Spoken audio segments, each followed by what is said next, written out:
OSF St. Anthony Medical Center was given an award today for their efforts in environmental sustainability.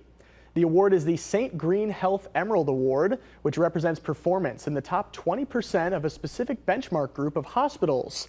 OSF Energy and Sustainability Manager Michael Keefe says they focused their efforts on better managing which areas of the hospital need cool air to reduce overcooling and heating, cutting down utility costs.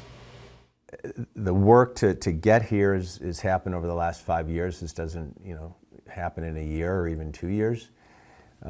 Since 2021, we've reduced energy use by 21%.